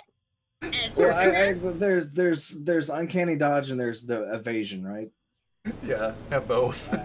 I don't think that they would stack in this situation because the fire is not an attacker; it's a saving throw. They probably wouldn't, but I had to try. No worries, no worries. Yeah. So, Cat, you take 18. Torino and Bark take 9, and Face, you are in the clear. It is the next turn. Bark, Maeve, and Locrian, what are you doing? Do I feel like I've gotten all the pieces that I can find out, or are there still more? You've got a lot. You've been seeing people throwing, a rib out, a hip bone out. A lot of stuff has been collected so far. Okay. I'd like to just look around for whatever looks like the most valuable and combustible. Okay. I want to grab that and just eat myself out the window. That Okay. might be the silk taffeta. Just a fun Okay. fact. All right, sure. Yeah, what's everybody's passive perception as well? I know Meg, yours is 10. I think Ridiculous. in your mind you hear the voice of Lady Di also really. I think she'd really like her battle umbrella and her battle scissors that are on her like leg, holster if those are around. Mhm. You So know. Oh, yeah. what Locrian wants to do is cast fairy fire in the room, and that might be a thing that like Locrian wants to do before anybody else does, because that might help everyone else to do the things that they're doing. Okay. Does that make sense? By the way, my passive perception is 22. Okay. And my passive perception is 15. All right, Bark, you are keenly aware of the sound of like groaning ceiling beams. Things seem to be getting very unstable. Okay, Bark's gonna yell, "All right, time to go!" to everybody. Yeah, she has the observant feat, so her passive perception's Just just bonkers. ridiculous. Okay, so because of fairy fire, if Miev tries to do any more investigating, she'll have advantage. I think Mia would probably just listen to Bark and bail, honestly. Okay. Locrian, are you staying inside the building? Yeah. All right. Torino, it's been. I gave you 3 more turns of haste. After you cast it, after the time it would have taken you to get there, and that Yep. 3 turns is up. So Okay. I need Locrian to make a dexterity saving throw, and Torino to make a dexterity saving throw at disadvantage.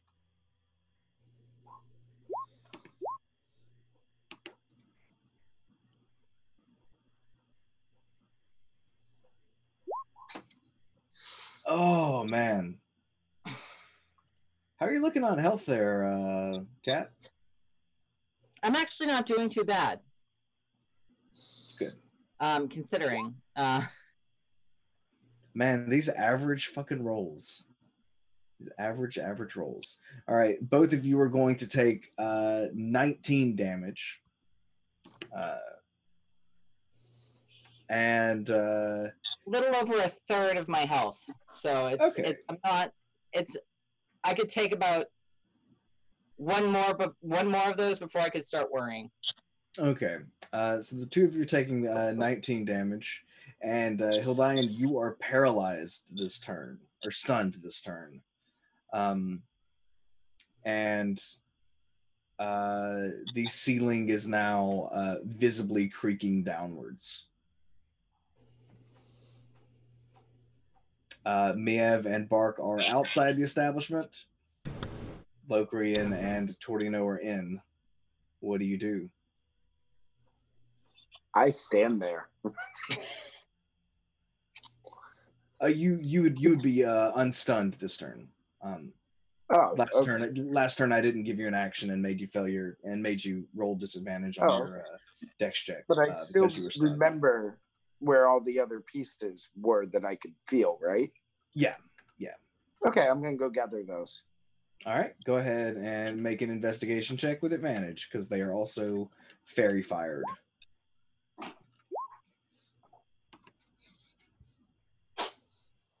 Yeah, I'd say with a 19, you're able to find like one of her hands clutching the battle umbrella. Okay. So I'd grab the battle umbrella and the hand. Yeah, that was probably the biggest piece in the room that was still left. Okay. Locrian, what are you doing? So I'm also looking for, like, before I leave. Mhm. Locrian is absolutely going to be the last one out of here. And I'm looking through the fairy fire for anything left that's still important. Okay, investigation check with advantage.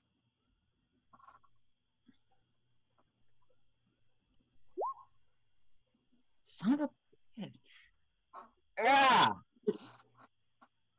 Like, I've been rolling so bad today. Yeah, your dice are in timeout. your dice are brutal.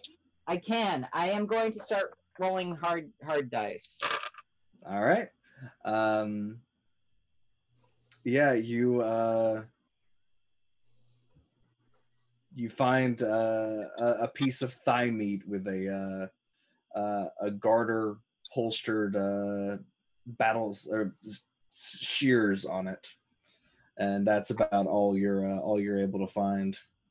I also think you find a remarkable lack of ribs, and it makes you really reflect on how thin Lady Di is.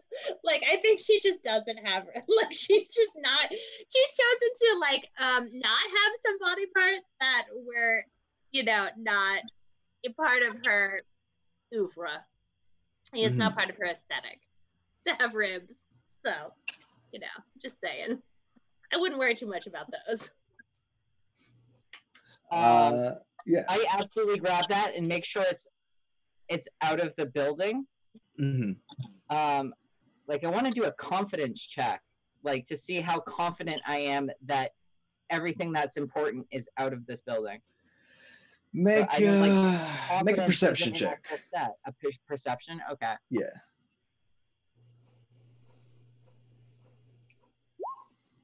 That would be a 16 unless it's with advantage. It is not with advantage, unfortunately. Yeah. But yeah, you feel reasonably confident. Okay. I mean, there's always more things to get, but. So with that, I'm going to leave the building with the battle scissors. So if it collapses in the next turn,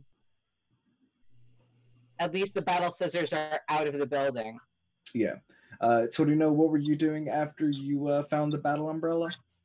I tossed it out the window. Okay. Are you staying inside? Can I see what's blocking the door? Yeah, it looks like there's a beam that's fallen and is blocking the door.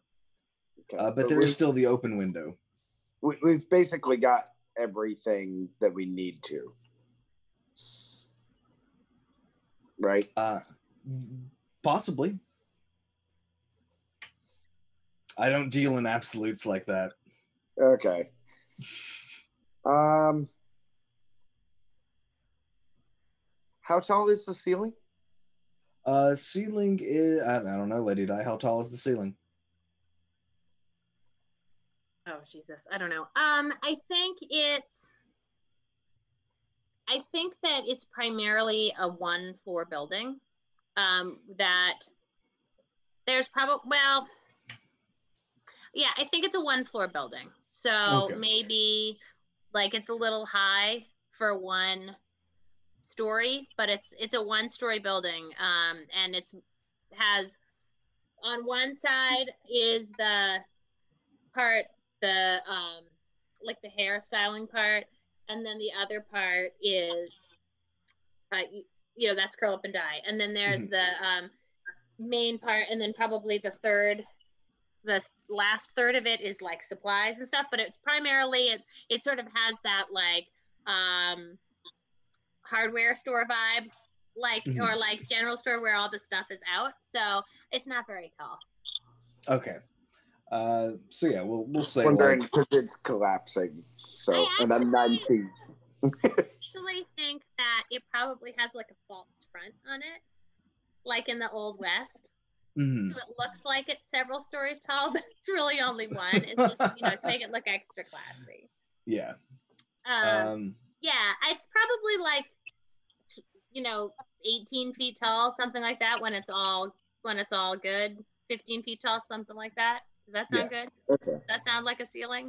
Sounds like a ceiling. Like I'm looking Sounds at my like tiny it. Japanese apartment. I'm like, yeah, that even in my tiny place, it's probably a 10-foot ceiling.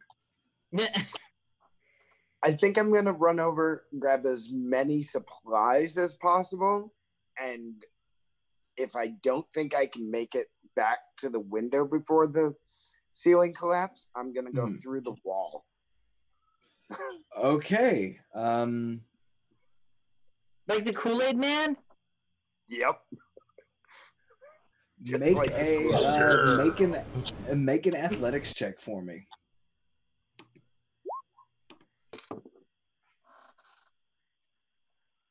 Oh yeah. Oh man.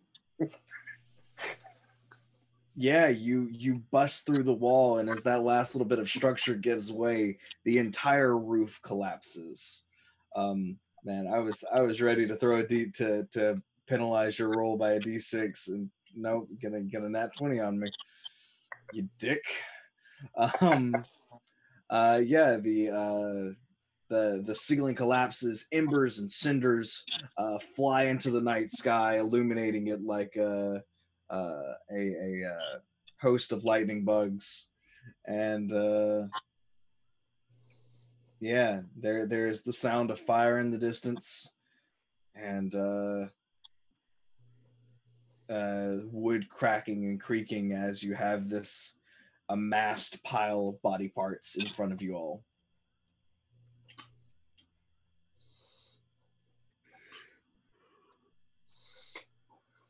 What do you do? I'm putting the body parts together. Okay. I'm bringing over the extra body part supplies that I picked up in case we're missing anything.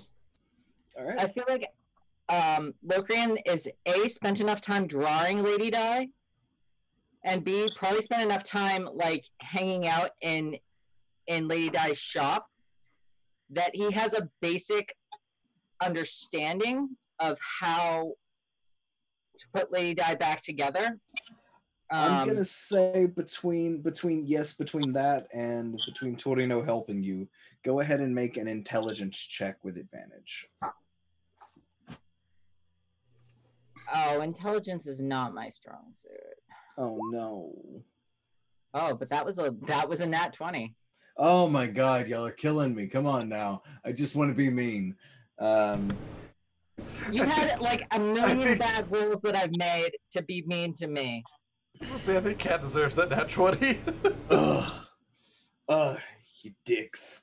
Yeah, you know, much like Humpty Dumpty, you put Lady Di back together again. However, her corpse is inert. But her eyelashes are amazing. So on point. She She literally has the smoky eye. Yeah, exactly. Big eyelashes, smoky cat eye. Love it. And Locrian, like that was a spell a well mended eyelash spell. Still looks good. Thank you. I've been practicing over the last 250 years. Did you finish mending Terrence's vase? He would have had to stop and to do the rest of the stuff. He would have had to stop when he cast Fairy Fire. I think Mia will bring the vase over and see it. I can finish that. Okay. So the vase repairs, but it looks like it's lost some of its luster. Because mending doesn't. Pick up the vase and like throw it and smash it again? Yeah. And as you smash it, you see whereas Terrence before has just has before been this like disembodied skull with a huge like wreath of flames around their head. It's the skull is now a little fractured. It's missing part of its jaw and a few teeth, and it's kind of just smoldering. And you hear it go, what happened? Wait, is that before or after I smashed it? That's after you smashed it. Oh, okay. I'm gonna open the box and hold it up to Terrence and say, if you don't tell me how to fix Lady Di right now, I will use everything within my power to put you back in this fucking box. And I will bury it at the bottom of the sea. And I will visit you from time to time and then sing along with the damn song. Okay, why don't you go ahead and make an intimidation check? Could Bark assist? 26 or 28. How would Bark be assisting? I just wanted to assist by saying, well, hey, if you need a place to bury the box, you know, the latrine really needs to be redug out. Sure, we could put the box down there. Yeah, sure. Well, I'll say that gets it from the 26 to the 28. I think there's one thing that I could do.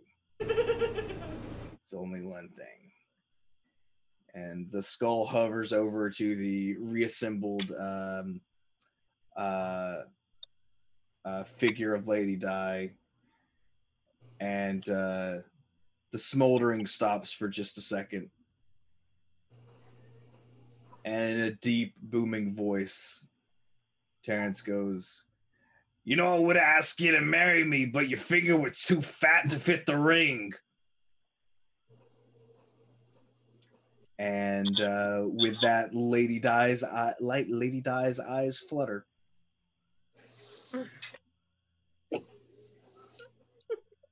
Actual Calliope is like dead because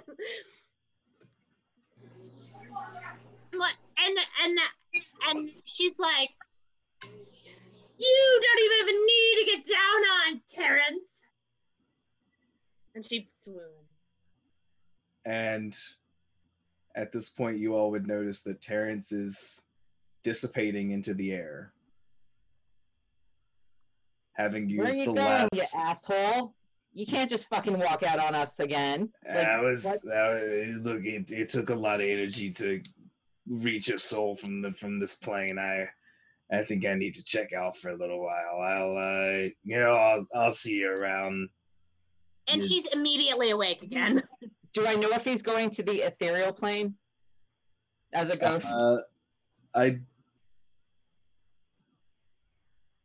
make a religion check. Okay.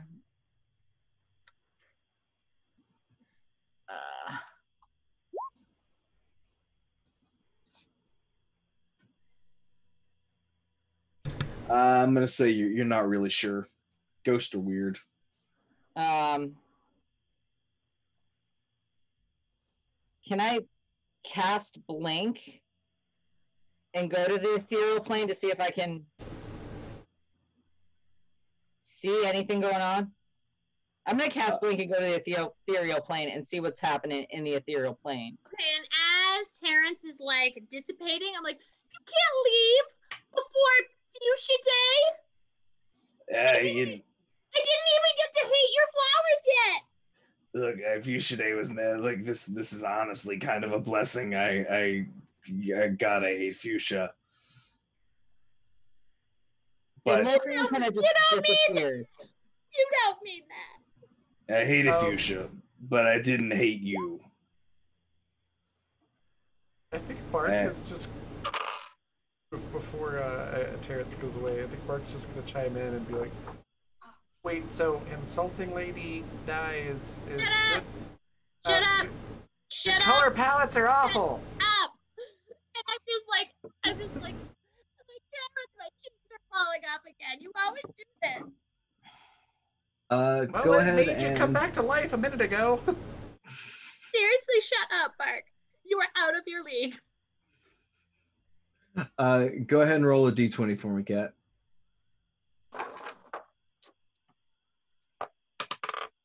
It's a 17. All right. Yeah. Yeah. You're able to blink over into the ethereal plane, and like it looks it looks like Terrence is fading. On the ethereal plane too? Yeah. Where you going, dude? I'm gonna take a nap for a little while. All right, that's fine. I don't like you anyway, and I don't really like. I wasn't here solely for you. I feel like there's probably some other shit going on here on the ethereal plane that I wanted to check out.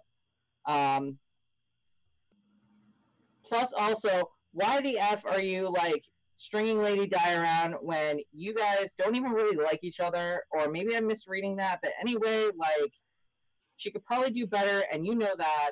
And I'm imagining Terrence is just like fading away during this entire time. Yeah. Terrence, it's just a conversation I'd like to have at some point. Maybe I don't like you, but maybe your opinion would help me understand things a little bit better. Maybe next time, kid. Maybe next time. And Terrence fades. I do want you to make a perception check for me there, Locrian. Okay. 19. As Terrence fades, you turn over your shoulder and you see two towering shapes on the ethereal plane. Oh dear. One a giant angelic figure, the other a huge lumbering skeleton dripping blood and entrails. Are they within shouting distance? They are very far away. They are probably half a mile away. How many feet is a half mile? 2,700 something.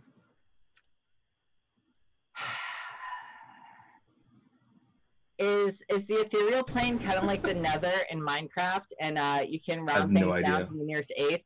Like, Sorry, I just have to chime in. The caption said not how many feet are in a half mile, but how many McDonald's in Illinois. Jesus. It's struggling today. Oh, captions. What are you doing? That's ridiculous. I'm just gonna like, even if they can't hear me, maybe I'll cast thaumaturgy. 647. And I'll Google still... says 647. McDonald's in Illinois? Just saying. And then she faints again. And I'm gonna like shout, "Hey, who are you assholes?" They do not respond, and you are popped back into the material plane and do not see these figures anymore. However, you do see 3 more burning balls of fire raining down on the city. And that's where we're going to call our session today. Fantastic. That's a really good ending spot. I love it. Oh, that was so much fun. Yeah, so that was that was episode 10 of Empires and Epitaphs. Thank y'all so much for hanging around and being super active in chat today. We really appreciate it. Hope y'all had as much fun watching as we did playing. But before we go, we're gonna go back through everybody and let them remind you who they are, where you can find them, and what their favorite part of today's session was. Today we're gonna start with Locrian. So, my name is Kat, also known as Kat N. Schrodinger or Kat Name Schrodinger, depending on where you're looking for me. I played Locrian, the ghost of a tiefling bard who can now talk. And I really like the fact that I can talk now, but I'm really also really into the idea, like, this whole episode kind of felt like a mystery, like Locrian, like the kind of mystery that Locrian was designed to, the kind of mystery that was designed for Locrian to solve in a way. And it's not like I don't feel like this episode was designed around me, but like this fit Locrian so well and like me so well that like I liked kind of walking into this and just like feeling like there's something going on that I have no idea what's going on, and now it's a mystery that I can solve. Excellent. I also really like the fact that it was very tense and emotional, and that's kind of where I'll put that there. Yay. Excellent. And where can we catch you next time? Next time would be Friday at 1 p.m. Mountain Time for Where Things Go South. Ooh. I don't have any one-shots lined up this weekend or like this week yet, but if I do, you can hit me up on Twitter, and well, you could follow me on Twitter, and I'm sure I will tweet something about it at some point. Excellent. And Calliope, same questions. So I'm Calliope, and you can find me here at this time or on Twitter or being a mom. You can tell by the screaming of small children that you've reached the right place. I liked this episode. It was really fun. I also liked all the drama. I liked leaning on some of the character relationships a little more than we have in the past. I really liked when Miev came in with all the flowers. Like, and they were like such a hot mess because like we've all been Miev in that situation where you're like, and you're like, I'm gonna no. That was really good, and I'm excited to see what happens next. And Calliope, the player, is really like thinks this whole thing with Locrian is really funny and sweet. And what will happen to Terrence? Is he gone forever? We'll have to find out. It's very exciting. Well, next week will be the penultimate episode, so y'all have to tune in to find out. Game Face, same question. Yeah. I thought this episode was really fun. It was frustrating as a player because I have like a billion spells pulled up and none of them could help. So I just kept like scrolling through my tabs. But yeah, I thought it was fun to come at this one, like to meet up at Lady Dies, obviously with lots of different information and trying to piece things together with fire happening. I thought that was interesting and fun to do as a player. And I also really like the Terrence Lady Di relationship, so I'm pro of that. And you can find me here on Mondays and on Twitter at GameFace. Yeah. Hildian. I'm Hildian. You can find me here Mondays. My favorite part, though, was probably when Lady Di was getting all better and stronger, yelling at Terrence, and then all of a sudden the room just exploded. Fantastic. Fantastic. And last but not least, Raven. Yeah, so my favorite part, I really enjoyed getting to say I yeet the body parts out the window. That was a very funny phrase to say, and it was and I also really enjoyed the part where Torino Kool-Aid Man burst through the wall at the end. Just natural 20'd that. Yeah. But the whole thing was really fun, and I really liked it. It was a little bit different than our past few sessions, and it was a fun little bit of variety there. So this whole campaign's been great, and I'm excited for the penultimate and finale and everything too. You can find me next. Be here tomorrow 1 a.m. or 1 a.m. No, 1 p.m. Mountain Daylight Time. Producing La Famille Boucherie, which is a very dark and gritty vampire game. And back again tomorrow night at 7 p.m. Mountain Daylight Time for Water, which is a survival tabletop game in the same vein as like Subnautica and Green Hell and Forest and all those fun things. And things got really intense there last week, so there's a lot up in the air of what's going to happen to who. It's going to be great. So yeah, that's me. And then, Dan, did we covered your favorite part, where we can find you and all that? No, we haven't yet. No, I think my favorite part of this was actually behind the scenes stuff. I was the relationship with Terrence suggestion came from Calliope before the game started, or no, it was her disintegrating like kind of prompt came from Calliope before the game started, and so I definitely leaned in real heavy on that and had some private conversation with Miev about how, or with Game Face about how Miev was going to react. And so I really enjoyed kind of getting to silently work with players to kind of put together a story with a couple of their different influences going on. As for where you can find me next, like Raven said, I'll be well, I don't know if Raven mentioned, but La Famille Boucher is the vampire game that I run, the dark, terrible game, and tomorrow's game is going to be particularly dark. As if I were a betting man, I would bet on not all of the original parties surviving. But that's just me. I'm just the DM. What do I know? And I'm in Water, and then afterwards, and then Friday I make an appearance on Brambleberry Games, and the weekend I kind of live over on Polished Cryptid's channel. So yeah, thank y'all so much for stopping in and having a great time. I'm gonna leave the business of the raid call to Raven now. Yeah, we've got our raid cry. Those are both good ones. I really liked this one from earlier though, which was another nat 20. I just want to be mean. That's a good one too. Yeah. So feel free to take your pick. We're gonna go raid Milady Saito, who is she's currently doing which campaign is she running right now?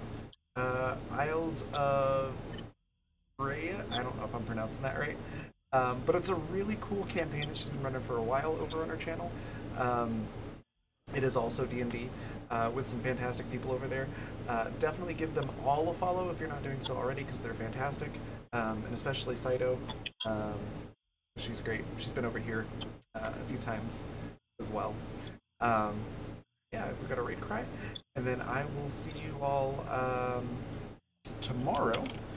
Real quick before I go, I forgot to mention sponsors, Fundamental RPG and Grinding Coffee Company. If you go to grindingcoffee.co and use the code RAVVYN, you can get 13% off your order, and it's really free coffee. I'm a total coffee snob, so I mean it when I say it's really good coffee. And then, a couple last things, things to keep an eye out for. Sometime this month, I'm going to start working on content for TikTok, or at least YouTube, since things are a little bit weird with TikTok right now. But that type of content is something that I'm going to be working on, so keep an eye out for that. And if you go to my Twitter, right below my face here, the Raven, I have Black Feather Guild and the Raven Evermore stickers and pens available now. As well as some other cool art stuff that I've done that you can get for like wall decals and stickers and things. So those tweets are recent, so go check those out. And yeah, we'll see you all tomorrow. Thanks, everybody. Bye. Bye. Bye.